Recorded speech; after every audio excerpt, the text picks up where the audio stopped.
এই ক্লাসটি করতে মাত্র 2 মিনিট সময় লাগে। সময় লাগে দিয়ে কিন্তু আমরা আমাদের দৈনন্দিন জীবনে অনেক কথা বলি, এটা করতে এতক্ষণ সময় লাগে, এটা করতে অতক্ষণ সময় লাগে। এই সেন্টেন্সগুলো আমরা ইংরেজিতে কিভাবে বানাতে পারি আজকের এই ছোট্ট ক্লাসে আমরা ইনশাল্লাহ শিখে নিব।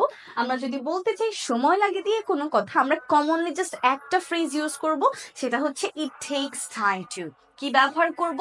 ইট টেকস টাইম টু। তাহলে সময় লাগে, কোন একটা কাজ করতে সময় লাগে, সেন্টেন্সটা আমরা শুরুই করব কি দিয়ে?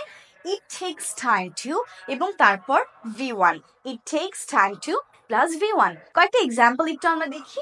যেমন বাজারে যেতে 30 মিনিট সময় লাগে। বাজারে যেতে 30 মিনিট সময় লাগে। ইট tax 30 minutes to go to market. It takes 30 minutes to go to market. So it takes time to plus V1 go to market.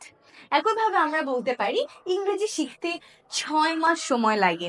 যদিও এটা জাস্ট একটা অ্যাপ্রক্সিমেট কথা, কারণ ইংরেজি শিখতে আরো অনেক সময় লাগে। তো আমরা বলতে পারি it takes 6 months to learn English. It takes 6 months to learn English. পানি আনতে 20 মিনিট সময় লাগে। It takes 20 minutes to bring water. একইভাবে আমরা বলতে পারি টাকা তুলতে অনেক সময় লাগে। It takes so long to withdraw money, অথবা আমরা এটাও বলতে পারি it takes a lot of time to withdraw money। এবং সেম ফর্মেটে আমরা যে কোনো সেন্টেন্স বলতে পারি, যেমন it takes 1 hour to draw a picture।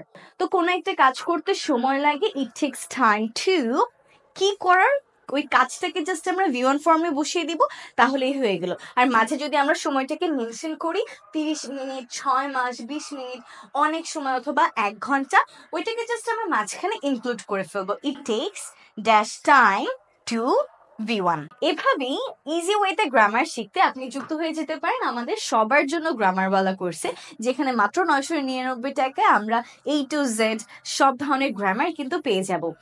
কোর্সে যুক্ত হতে চাইলে কমেন্ট সেকশনে দেওয়া লিংকে ক্লিক করুন।